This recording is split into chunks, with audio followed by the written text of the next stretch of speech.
فاتح یورپ حضرت طارق بن زیاد قسط نمبر 22 اپنا اسلامک اسٹوڈیو کے معزز ناظرین، ہم پہلے بیان کر چکے ہیں کہ عیسائی دریائے وادی بیکا پر شکست کھا کر قرطبہ، ملاگا اور دوسری اطراف میں بھاگ گئے تھے۔ طارق نے اپنے لشکر کے 3 حصے کر دیے تھے۔ ایک حصہ تو اپنے ساتھ رکھا اور اندلس کے دارالسلطنت تلی تلا کی طرف روانہ ہو گئے تھے۔ مغیث الرومی کو قرطبہ کی جانب بھیجا اور زید کو ملاگا کی طرف۔ ناظرین، زید نے ملاگا پر حملہ کر کے اسے فتح کر لیا۔ مغیث الرومی قرطبہ کے قریب پہنچ گئے تھے۔ انہوں نے قلعہ سے ذرا فاصلے پر قیام کر لیا تھا۔ ناظرین، مسلمانوں کی یہ عادت ہمیشہ رہی ہے کہ وہ کسی ملک پر بغیر کسی معقول وجہ سے حملہ آور نہ ہوتے تھے، اور جب کسی ملک یا قلعہ پر حملہ کرتے تھے تو پہلے وہاں کے باشندوں اور حکمرانوں کے پاس صلح کے لیے قاصد بھیج کر اتمام حجت کر لیتے تھے۔ چنانچہ مغیث الرومی نے بھی ایک قاصد قرطبہ والوں کے پاس بھیجا۔ قرطبہ میں روزرک کا ایک رشتہ دار بھی تھا۔ اول تو خود قرطبہ ہی میں کافی لشکر موجود تھا، دوسرے شکست خوردہ عیسائی بھی وہاں آ گئے تھے اور اس سے لشکر کی جمعیت بڑھ گئی تھی۔ اس کے علاوہ قلعہ نہایت مضبوط اور ناقابل تسخیر تھا۔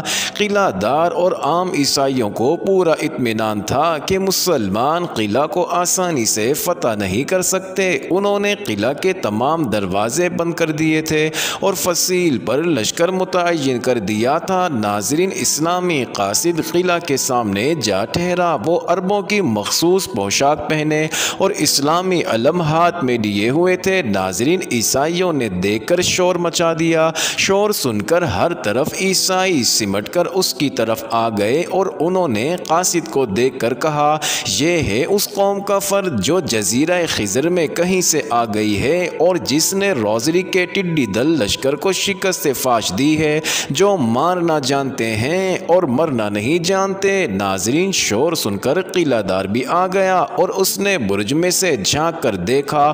وہ سمجھتا تھا کہ مسلمان کوئی عجیب مخلوق ہوگی، ایسی مخلوق کہ جسے انسانوں سے کوئی واسطہ ہی نہیں تھا، نہ اسے انسان کہا جا سکے۔ مگر اب جب کہ قاصد کو دیکھا تو اس نے کہا، ارے یہ تو ہماری طرح سے انسان ہے، ان سے لڑنے میں کیا بڑی بات ہے۔ ناظرین، اس کے قریب ایک وہ افسر تھا جو وادی بیکا میں مسلمانوں سے شکست کھا کر آیا تھا۔ اس نے کہا، حضور، یہ صرف دیکھنے میں انسان ہیں مگر جب لڑتے ہیں تو انسانوں سے بالاتر ہو جاتے ہیں۔ ناظرین، قلعہ دار نے منہ بنا کر کہا، کیا واہیات بات ہے، یہ انسان ہیں، ہماری طرح کے انسان، ان سے لڑنا کوئی بڑی بات نہیں ہے۔ افسر، اب جب کہ حضور ان سے لڑیں گے تب معلوم ہو جائے گا۔ قلعہ دار، تم دیکھ لو گے کہ میں ان سب کو قتل کر ڈالوں گا یا انہیں شکست دے کر بھگا دوں گا۔ افسر، مسیح کرے کہ ایسا ہی ہو۔ قلعہ دار نے غرور سے کہا، ایسا ہی ہوگا۔ افسر، دیکھیے حضور، وہ قاصد کچھ کہہ رہا ہے۔ ناظرین، قاصد بلند آواز سے کہہ رہا تھا، میں تمہارے سردار سے کچھ کہنا چاہتا ہوں۔ قلعہ دار یہ تو ایسی زبان میں گفتگو کر رہا ہے جیسے یہودی بولا کرتے ہیں، کسی یہودی کو بلاؤ فوراً۔ ناظرین، کئی لوگ دوڑ گئے اور 2 یہودیوں کو بلا لائے۔ قلعہ دار نے ان سے کہا کہ اس قاصد سے دریافت کرو کہ یہ کیا کہنا چاہتا ہے۔ ایک یہودی نے قاصد سے دریافت کیا، تم کون ہو اور کیا چاہتے ہو؟ قاصد، میں مسلمان ہوں، عربی اور قاصد ہوں۔ یہودی نے قلعہ دار کو عرب کی گفتگو سے آگاہ کیا اور قلعہ دار نے استہجاء بھرے لہجے میں کہا، عرب ہے، مسلمان ہے، یہ تو شاید وہ قوم ہے جس نے ہرقل اعظم کی سلطنت کو شام میں زیر و زبر کر ڈالا تھا۔ یہودی، جی ہاں، یہ اسی قوم کا ایک فرد ہے جس قوم کا آج تک کسی قوم نے مقابلہ نہیں کیا۔ قلعہ دار، فضول بات ہے، تم دیکھو گے کہ میں اس قوم کو شکست دوں گا۔ تم عربی قاصد سے دریافت کرو کہ کیا چاہتے ہیں۔ یہودی نے بلند آواز سے قاصد سے دریافت کیا، تم کیا کہنے آئے ہو؟ قاصد، تمہیں معلوم ہو گیا ہوگا کہ اندلس کے بادشاہ کو ہزیمت ہوئی ہے، وہ مارا گیا ہے اور اس کا لشکر پراگندہ ہو گیا ہے۔ ہمارا سردار چاہتا ہے کہ تم خون ریزی نہ کرو، قلعہ ہمارے حوالے کر دو، ہم امن اور سلامتی کا اطمینان دلاتے ہیں۔ تم پر جس قدر محصولات ہیں سب معاف کر دیے جائیں گے، صرف مال گزار اور جزیہ 2 محصول باقی رکھے جائیں گے۔ ناظرین، قلعہ دار نے کہا اس مغرور قاصد سے کہہ دو ہم کسی شرط پر بھی قلعہ ان کے حوالے نہیں کریں گے، البتہ اگر یہ چاہیں تو ہم ان پر صرف اتنی مہربانی کر سکتے ہیں کہ یہاں سے واپس چلے جائیں اور ہم ان کو کچھ نہ کہیں گے۔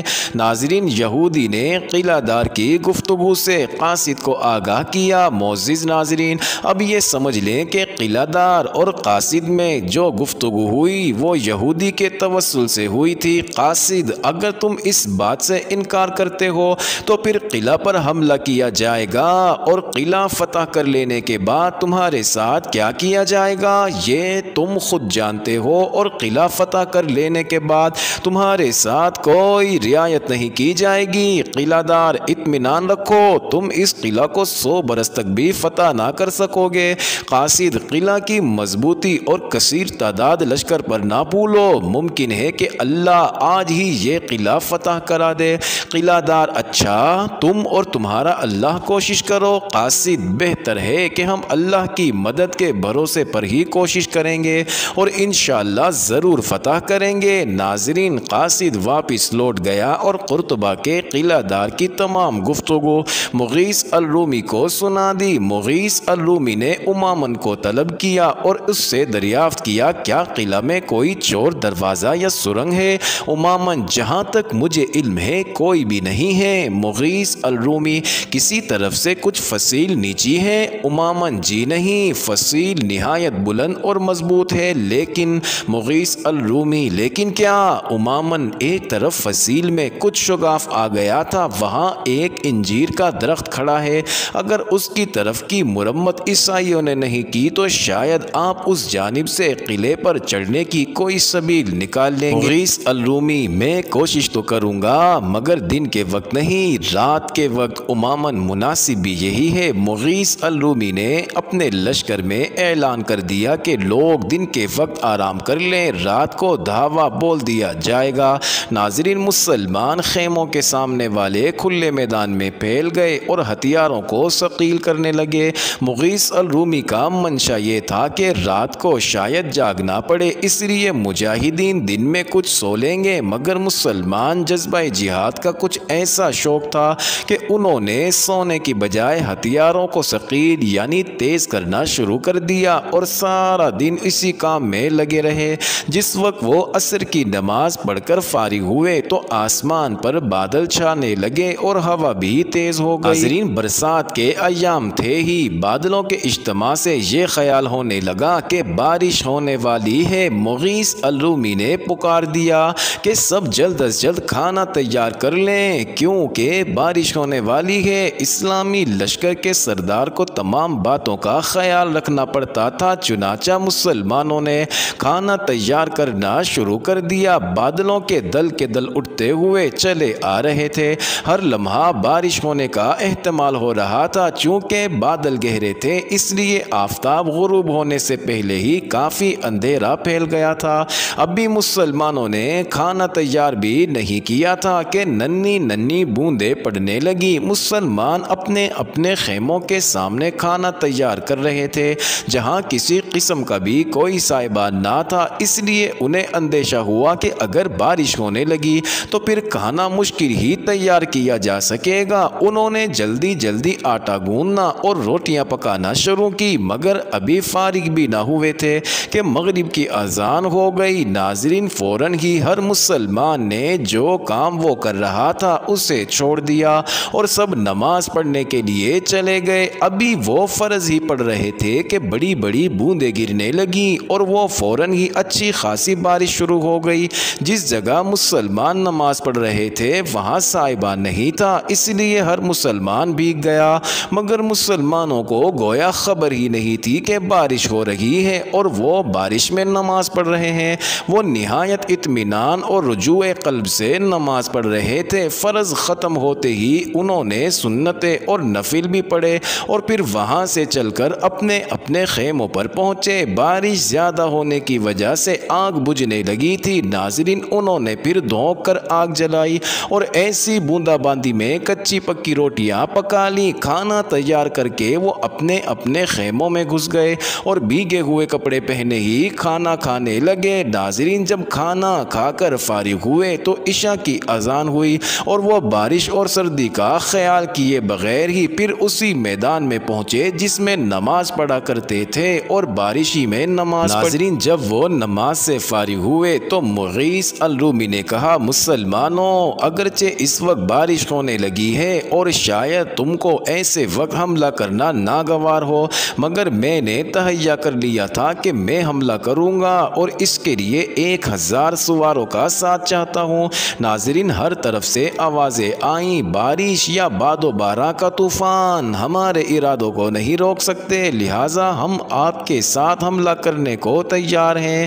ناظرین، مغیث الرومی خوش ہو گئے اور انہوں نے کہا، تم مجاہدین ہو اور مجاہدین سے یہی توقع ہے۔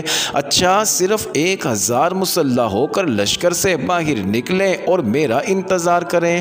ناظرین، تمام مسلمان واپس لوٹے اور سب ہی مسلح ہو کر خیموں سے باہر نکل کھڑے ہوئے۔ جب مغیث الرومی آئے تو انہوں نے تمام لشکر کو مستعد دیکھا۔ انہوں نے کہا، مسلمانوں، کیا تم سب کا ارادہ ہے چلنے کا؟ چند لوگوں نے کہا، نہیں مغیث الرومی، پھر تم سب مسلح ہو کر کیوں آئے ہو؟ ایک شخص نے کہا، اس لیے کہ آپ نے نہیں فرمایا کہ کون سا دستہ جائے گا، ہم سب اس لیے تیار ہو کر آئے ہیں کہ آپ جن دستوں کو حکم دیں وہی آپ کے ساتھ چلے۔ ناظرین، مغیث الرومی کو بڑا افسوس ہوا کہ انہوں نے واقعی غلطی کی۔ اگر وہ دستوں کو مخصوص کر دیتے تو تمام مسلمانوں کو بارش کے وقت تیار ہو کر خیموں سے باہر آنے کی تکلیف نہ اٹھانا پڑے۔ اب انہوں نے 1000 آدمیوں کو چلنے کا ارشاد فرمایا جو کہ آگے والی صفوں میں کھڑے تھے اور پیچھے والوں کو لوٹا دیا گیا۔ ناظرین، جب لوگ چلے گئے تب مغیث الرومی 1000 اسلامی شیروں کا لشکر لے کر قرطبہ کے قلعے کی طرف بڑھے۔ معزز ناظرین، یہ انٹرسٹنگ ویڈیو جاری ہے، اگلی ویڈیو قسط نمبر 23 میں دیکھنا مت بھولیے گا۔